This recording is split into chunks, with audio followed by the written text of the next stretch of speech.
আসসালামু আলাইকুম রহমতুল্লাহি ওয়া বারাকাতুহু। আজকে আমরা চলে আসলাম চাঁদপুর জেলা শাহরাস্তি উপজেলা রায়সিরি উত্তর ইউনিয়নে উনকিলা গ্রামে। আমার একজন প্রান্তিক খামারি এবং ওনার কিছু সফলতার গল্প এবং ওনার কিছু আমরা বিভিন্ন দিক নির্দেশনা, আমার কিছু কথা শুনবো ওনার মুখ থেকে। আজকে নিজের সরাসরি খামারের কাছ থেকে আমরা শুনবো। ইনশাআল্লাহ আমরা চলে যাবো খামারের কাছে। ভাই একটু এদিকে আসেন। আসসালামু আলাইকুম। ওয়ালাইকুম আসসালাম। কেমন আছেন? ভালো আছেন? জি ভাই, আলহামদুলিল্লাহ। আপনি কেমন আছেন ভাই? আলহামদুলিল্লাহ আছি, ভালো আছি। আপনার কি নাম ভাই? ভাই আমার নাম মোহাম্মদ তাজুল ইসলাম। মোহাম্মদ তাজুল ইসলাম। আজকে আপনি এই খামারটাকে আজকে কত বছর যাবত আপনি এই খামারটা করতেছেন? জি ভাই, আলহামদুলিল্লাহ। আমি 2012 সাল থেকে শুরু করছি ছোট দেশি আকারের 3টা গাভী দিয়ে। জি। তো মোটামুটি আলহামদুলিল্লাহ আল্লাহর রহমতে খুবই ভালো আছি। আচ্ছা আচ্ছা। তো এখান থেকে আপনি মোটামুটি আপনার এই যে সংসার, আপনার ফ্যামিলি, আপনি মোটামুটি চলতে পারতেছেন? জি আলহামদুলিল্লাহ।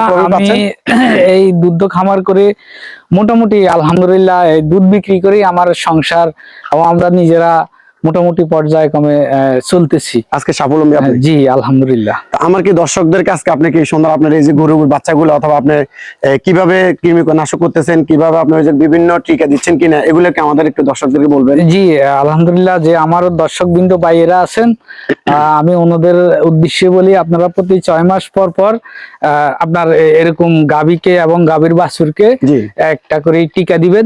টিকা দিলে আলহামদুলিল্লাহ আপনাদের গাভীগুলো ভালো থাকবে। জি জি।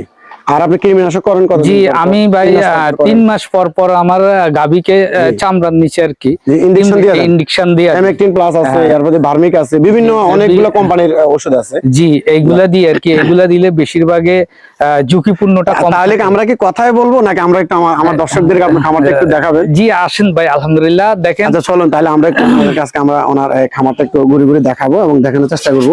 আসলে খামারটা একটু অন্ধকার, তারপরেও মানে একটু নীরবে। তো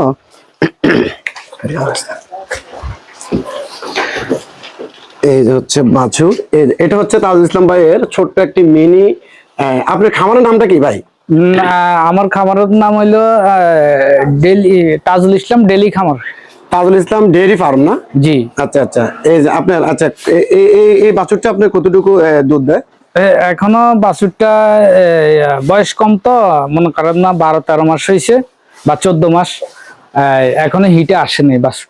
হ্যাঁ তাজুল ইসলাম ভাই, তাহলে আপনার এই বাছুরটা আজকে বয়স কত? 14 মাস ভাই। 14 মাস না? জি। আচ্ছা আচ্ছা। আর এরপর এই গাভীটা? এই গাভীটা এখনো হিটে আসে নাই, তবে দুধ আছে এটাতে। কেমন আপনি দুধ কেমন পাচ্ছেন এটাতে? এটার থেকে সকাল বিকাল 12 লিটার হয়। 12 লিটার না? জি। আচ্ছা আচ্ছা। আর এই গাভীটা? এই গাভীটার থেকে 13-14 হয়। আচ্ছা এগুলো কি আপনি ঘরের মানে ঘর বাচ্চা থেকে শুরু করছেন? এগুলো সব করছেন আপনি? এইগুলা আমার ঘরের বাছুর থেকে হইছে। আচ্ছা আচ্ছা আলহামদুলিল্লাহ। এই বাছুরটা খুব ভালো পিজিএম জাতের বাছুর, বাছুর থেকে গাভী হইছে। জি। এইটা। আর এইটা হইলো যে জার্সি জাতের। জি। এটার থেকে মনে করেন না 15-16 লিটার দুধ নিচ্ছে না? জি। আর এরপর একটা সকাল বিকাল 10-11 আসছে। 10-11 কে? জি। আচ্ছা আচ্ছা। দেখছেন এটা অবশ্যই এটার তলা এবং এটার দুধের যে ইয়াগুলা আসলে অত্যন্ত খুব সুন্দর। আর এটা কি আপনার ঘরেরই? এটা আমার ঘরের বকনা বাছুর থেকে তুলছি। এখন বীজ দিছি আলহামদুলিল্লাহ 7 মাস কনসিভ করছে। এখন এর মাঝে আছে আর কি। আচ্ছা ভাই, এই যে আপনি এখন আলহামদুলিল্লাহ গরু মোট বাছুর সহ আপনার কতটা বাচ্চা আছে এখন? এখন আমার এখানে 4টা গাভী আছে বড়, আর 6টা বাছুর আছে। 6টা বাছুর। জি। এগুলা খাওয়ার কস্টিংটা কেমন? আপনি কি ঘাসের জমি করছেন? এগার খাওয়ার কস্টিংটা মোটামুটি ভালো আলহামদুলিল্লাহ। আমার খাওয়া জমিন আছে প্রায় 14-15 গুন্ডার মতো। মানে ঘাসের জমি। আমি সবসময় ঘাস দিতেছি, এই যে আমার ঘাস আছে। জি। এই ঘাসগুলা সারাক্ষণে আছে, সকাল বিকাল আমি ঘাস আনতেছি এবং ঘাস দিচ্ছি, আর পরিচর্যা নিজেরাই করতেছি। আচ্ছা আলহামদুলিল্লাহ। মোটামুটি এইটার মাঝে স্বাবলম্বী এখন। যাক আলহামদুলিল্লাহ। তো আপনার এই যে ঘাস দিচ্ছেন অথবা দুধের সাথে আপনার যে একটা কস্টিং, এটা মোটামুটি আপনার তো একটু লাভে আছেন না? জি আলহামদুলিল্লাহ, এটা দিয়ে আমি খুবই এখন মোটামুটি পর্যায়ক্রমে লাভে আছি। যাক আলহামদুলিল্লাহ। আচ্ছা আপনার এই যে এটা কিভাবে পরে, মানে আপনার মাথায় আসলো যে আপনি এভাবে গরু একটা খামার করবেন, তারপর নিজে আলহামদুলিল্লাহ এখান থেকে পূর্বে আমি চট্টগ্রামে দীর্ঘদিন ছিলাম। জি। তো আমি ফেরিওয়ালা ছিলাম। জি। তার মধ্যে থেকে আমি বিভিন্ন জায়গায় যাইতাম। তো জি। তো বিভিন্ন খামারে যাওয়ার পরে দিয়ে আমার হঠাৎ করে এরকম একটা উদ্বেগ জাগলো জি। যে আমি এক সময় দেখি, চেষ্টা করি আমি ছোট করে একটা খামার দিয়ে দেখি জি। যে আমার আল্লাহ দেয়নি উপকৃতিটা সফল হইতে পারে কিনা। জি। জি। তো এটা দিয়ে আলহামদুলিল্লাহ মোটামুটি পর্যায়ে আমি স্বাবলম্বী। যাক আলহামদুলিল্লাহ। আচ্ছা ভাই, আপনার এই যে বাচ্চাগুলা, হ্যাঁ, এই গাভী থেকে যে বাচ্চাগুলো, এগুলো কি প্রতি আপনি বছর একটা বাচ্চা পাচ্ছেন? কনসেপ্টের রেটটা কেমন? যে না আলহামদুলিল্লাহ কনসেপ্ট রেটটা খুব ভালো, এবং আমাদের পানি সম্পদ যে ভাইয়েরা আছেন ওনারা আমাদেরকে ভালো জাতের বীজগুলো দিতেছে, আমরা এখান থেকে স্বাবলম্বী। যাক যাক আলহামদুলিল্লাহ।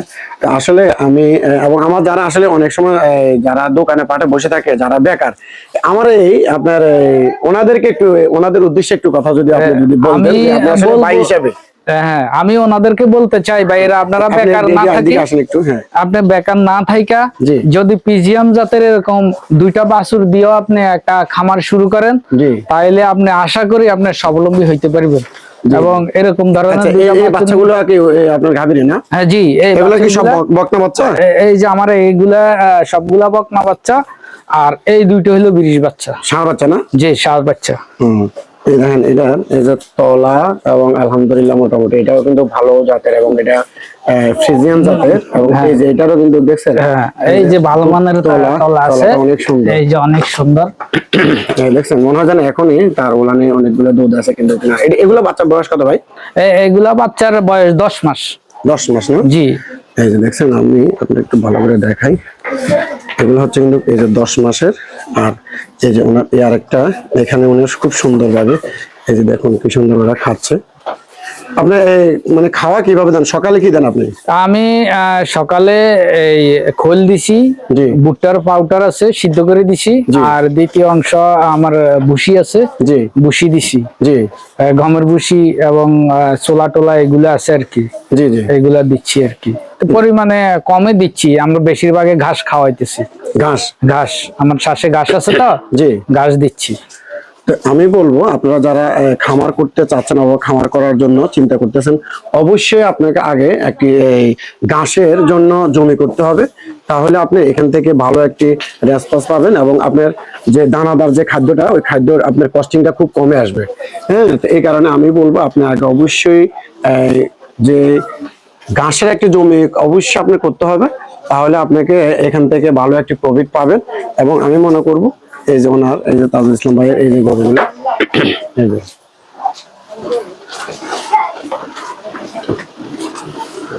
ভাই, কি এটা পাশাপাশি কোনো অন্য কোনো ছাগল অথবা অন্য কোনো খামার আছে কিনা?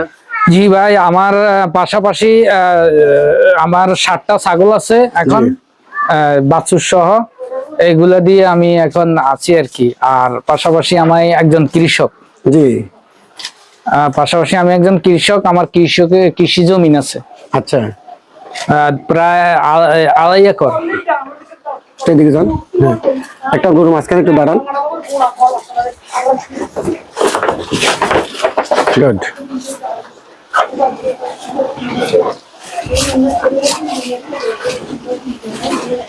এদিকে তাকান একটু। আর আপনি এগুলা কি প্রতিদিন গোসল করান? তো জি, প্রতিদিন সকালবেলা আমি এগুলা গোসল করাই। গোসল করানোর পর তারপরে গরু দুধ দোন না? হ্যাঁ, গোসল করাই, দুধ দোয়ানোর আগে আমি গরুকে খাওয়া দিই এরপরে দুধ দোয়াই। আচ্ছা, সেদিকে তাকান একটু।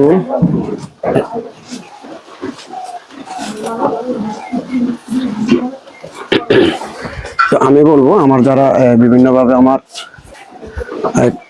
দর্শকরা দোকানে পাটে বসে অলস সময় কাটাচ্ছেন, আমি বলবো দেখুন উনি এই পাশে আবার কি সুন্দর ওনার এই যে ওটা ছাগল, বাছুর গুলো আছে, ওই যে বাছুর গুলো দেখছেন, এটা আমি একটু ফাঁক করে নিয়ে নিলাম। তো আমি বাইরে বলবো, আরো বলবো, ভালো বাছুর আপনারা আছে। যারা এখনো ওই বাছুরগুলা নিয়ে আইও তো। সময় কাটাচ্ছেন, আমি বলবো আপনারা হ্যাঁ, অবশ্যই বাছুরগুলা সামনে দিয়ে নিয়ে আসো। ছাগলের একটি প্রজেক্ট করতে পারেন, গরুর একটি খামার করতে পারেন। হ্যাঁ, এটা হচ্ছে ওনার সম্পূর্ণ হলো ডেয়ারি, এবং এখান থেকে উনি দুধ, আপনি প্রতিদিন মানে পার ডে কত লিটার দুধ আসে? তো আমার পার ডে 30-32 লিটার দুধ হয়। তো 30-32 লিটার দুধ হয় জি। না? আচ্ছা আচ্ছা, আলহামদুলিল্লাহ মোটামুটি সেল করতে পারতেছেন তো? জি আলহামদুলিল্লাহ সেল করতে পারতেছি। যাক, শুকরিয়া, আলহামদুলিল্লাহ। আপনাদের এদিকে দুধের চাহিদা কেমন? আমাদের এইদিকে দুধের চাহিদা আছে মোটামুটি, তবে বাজারটা একটু নিম্নগতি, অনেক সময় দীর্ঘ টাইম নিয়ে বসে থাকতে হয় বাজারে। আচ্ছা আচ্ছা, তা আমাদের এই সাইডে হোলসেলার মোটো বিন্দু পরিমাণও নাই। জি। যে দোকানগুলো আছে এগুলা দোকানে নিয়ে দিতে হয়, চায়ের দোকান বা মিষ্টির দোকান, জি। এই দোকানে দিতে হয়। ও, বুঝছি বুঝছি।